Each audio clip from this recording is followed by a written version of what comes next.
One, two, three, four.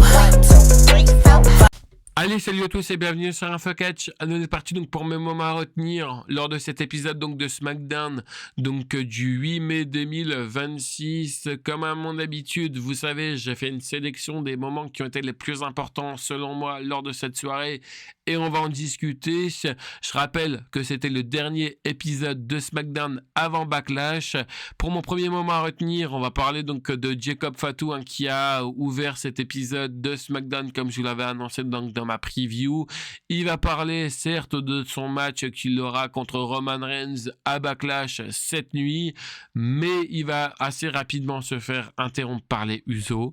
Les Usos qui sont là pour la énième fois et qui vont essayer donc de le convaincre en lui disant que si tu perds ton match contre Roman Reigns, il va bien falloir que tu le reconnaisses. Et Jacob Fatu qui va dire: peu importe ce qu'il se passe dans ce match, que je gagne ou que je perds, je ne reconnaîtrai absolument pas Roman Reigns en tant que mon chef de tribu. Et lui également va aussi mettre en garde les Usos que s'ils interviennent dans le match qu'il aura contre Roman Reigns, il leur pètera la gueule après le match. Donc en tout cas, ça voudrait dire qu'on aurait potentiellement une victoire donc de Roman Reigns sans l'intervention des Usos. C'est quand même un peu lunaire. On verra bien ce qu'il se passera du côté donc de Backlash. Ensuite, pour mon deuxième moment à retenir, on va parler du match opposant Tiffany Stratton face à Canadiens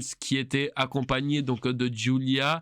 Juste avant de parler de ce match, ça m'a un petit peu fait chier quand j'ai vu un Tiffany Stratton rentrer en premier, parce qu'en général la championne ou le champion doit rentrer en dernier parce que c'est le plus important qui entre en dernier, et on l'a très bien vu lors de ces dernières années avec la WWE ou même là récemment lors du dernier WrestleMania. La plupart, et j'insiste bien sur le mot la plupart du temps, quand le champion ou la championne rentrait en premier, elle perdait ou il perdait son titre. Donc là, le fait qu'elle soit rentrée en premier, Tiffany Stratton, je me suis dit qu'est-ce qu'ils vont encore nous faire? Vous n'allez pas me dire qu'ils vont donner ce titre à Canadiens.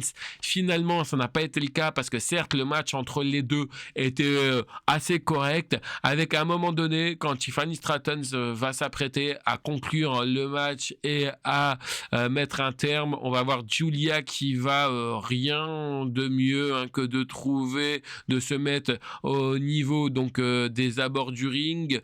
L'arbitre va donc s'occuper donc de Giulia, mais ne va pas voir que Canadiens est en train donc de faire le tomber sur Tiffany Stratton, et Giulia va dire à l'arbitre de se retourner, et donc ça a permis à ce que Tiffany Stratton se dégage, termine elle-même le match. 1, 2, 3, victoire donc de Tiffany Stratton qui est toujours championne des États-Unis.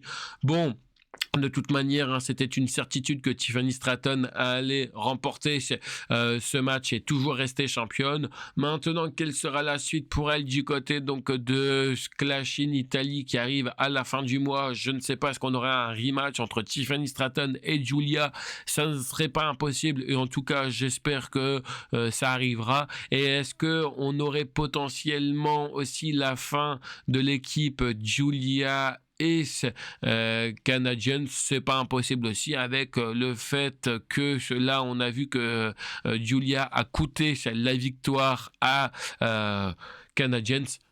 C'est pas impossible que cette équipe se casse à un moment donné. En tout cas, on verra bien ce qu'il se passera. Ensuite, on continue avec mon troisième moment à retenir, qui est la présence donc de Gunther, où je vous rappelle que normalement Gunther cette nuit aurait dû s'exprimer du fait du pourquoi, du comment, et il a attaqué Cody Rhodes la semaine dernière. On va retrouver Paul Heyman dans les coulisses entrant dans le bureau donc de Nick Aldis. Et là, on a Gunther qui est en train donc de parler avec Nick Aldis pour potentiellement signer un contrat pour affronter Cody Rhodes. Sauf que, vous le savez, dans le bureau donc de Nick Aldis, il y a un écran, et cet écran va s'allumer et on va voir Cody Rhodes rentrer dans le ring, Et du coup, ça a énervé Gunther qui va dire ah bon, on s'occupe pas de moi, ok très bien, donc il s'est barré. Et on a Paul Heyman qui va prendre le contrôle et qui va dire je m'en occupe, ne vous inquiétez pas Mister Aldis. Donc du coup, on a l'entrée donc de Paul Heyman qui arrive, qui va s'adresser à Cody Rhodes et il va dire que je devais une faveur à Gunther. Pourquoi il devait cette faveur, on ne sait pas. D'ailleurs, c'est même Cody Rhodes qui va lui dire pourquoi tu es devenu son Westman. Et il va dire non, je ne suis pas devenu ni son Westman, ni son avocat, ni quoi que ce soit. Il devait cette faveur et il n'y a aucune explication pour ça. Et encore une fois, on apprend que ce match devrait potentiellement avoir lieu du côté donc de Clash in Italy à la fin du mois.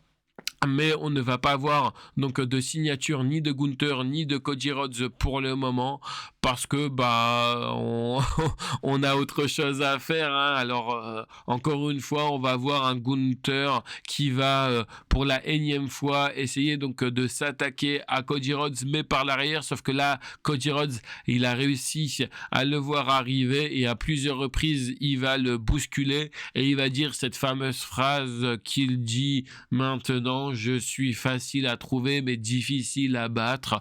Donc on verra bien si ce match aura bel et bien lieu du côté donc de Clash in Italy. Pour le moment, comme je vous l'ai dit, ils en ont parlé certes à SmackDown mais rien n'a été signé. Et juste petite parenthèse sur le cas donc de Cody Rhodes, je suis étonné que beaucoup de monde se plaignait de John Cena. C'est toujours sur lui que ça tombait à l'époque, comme quoi que à chaque fois il avait toujours un titre.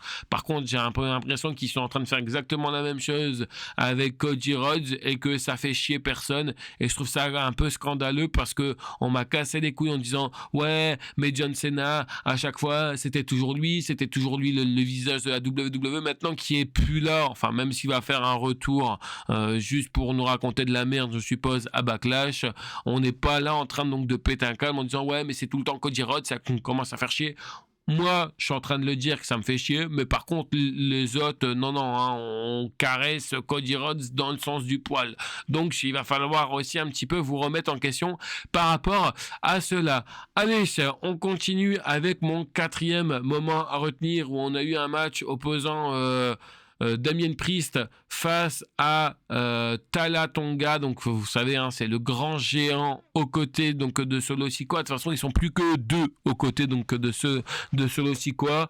Bon, c'est Tala Tonga qui va gagner après donc de multiples interventions à l'extérieur, notamment celle de Tama Tonga et celle de Tonga Loa, pardon, et celle donc de Solo Sikoa. Même si on a eu Trousse qui a essayé tant bien que mal comme il a pu donc de venir aider son partenaire, ça n'a pas fonctionné. Victoire donc de Tala Tonga et puis j'ai envie de vous dire qu'on verra bien en tout cas quelle sera la suite.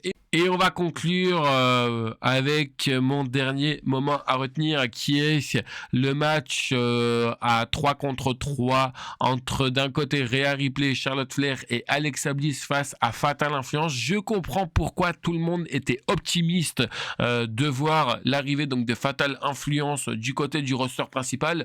Moi, certes, je ne les connaissais absolument pas parce que certes, je ne regardais pas NXT. Alors là, franchement, elles nous ont sorti un match, mais franchement, mais merci les filles de nous avoir sorti un match extraordinaire. Et d'ailleurs, Fatal Influence, qu'ils affrontent pas quand même n'importe qui, parce qu'en face d'elles, elles ont quand même 3 anciennes championnes du monde. Charlotte Flair, qui est, je ne sais pas combienième fois championne du monde. Alexa Bliss, qui est une ancienne championne du monde. Rhea Ripley, qui est une ancienne et actuelle championne du monde. Franchement, les filles, bravo. Alors certes, ok, elles vont gagner parce que on va avoir Alexa Bliss qui va essayer donc de faire le changement avec Rhea Ripley, sauf que Rhea Ripley qui ne va pas réussir à faire le changement parce que on a Jade Cargill qui va l'en empêcher et ça permettra à ce que Fatal Influence gagne. Donc victoire donc de Fatal Influence, très content. Et puis là on a donc la team donc de Jade Cargill avec Bifab et Michin qui viennent s'attaquer à Rhea Ripley, Charlotte Flair et Alexa Bliss. Et pareil, on verra bien en tout cas cas ce qu'il se passera par la suite et j'en suis énormément très content. Voilà un petit peu donc dans les grosses lignes tout ce qui s'est passé du côté donc de SmackDown. Ah pardon, excusez-moi, j'ai juste oublié de dire aussi quelque chose qui était plus ou moins important. C'est encore une fois Solo Sikoa qui essaye donc de recruter Power Sub, hein, je vais plutôt l'appeler comme ça parce que j'arrive pas trop à retenir le prénom qu'il a du côté de la WWE, j'en suis désolé, mais encore une fois il est extrêmement mitigé, il refuse la présence donc de celui-ci quoi. Donc pareil, encore une fois, on verra si oui ou non il intégrera la MFT donc de celui-ci quoi. D'ailleurs, hein, celui-ci quoi qui a de nouveau de la place maintenant parce que les deux autres membres qui étaient avec lui sont partis, comme je vous l'ai dit, ils sont plus que deux maintenant avec celui-ci quoi. Ça fait 3. Voilà un petit peu donc comme je vous l'ai dit hein, donc de tout ce qui s'est passé lors de cet épisode de SmackDown. Je rappelle que pour suivre l'intégralité de cet épisode de SmackDown et pour voir Backlash cette nuit en direct et complètement gratuit. Vous avez les liens qui sont dans la description. Je rappelle encore une fois que ces liens qui sont dans la description sont complètement gratuits, mais non légaux, mais qui vous permettent donc de suivre tous les shows de la WWE. Et pour les gens qui ne souhaitent pas passer par les liens qui sont dans la description, ce que je peux tout à fait comprendre, dans ce cas-là, il vous reste plus qu'à souscrire à Netflix. Et je vous rappelle que nous, on se retrouve dès ce soir à partir donc de 23h50 sur ma chaîne Twitch pour l'intégralité de cet épisode de ce Backlash. Enfin, pour le show de Backlash, pas l'épisode de Backlash, mais vous avez compris. Allez, bye tout le monde.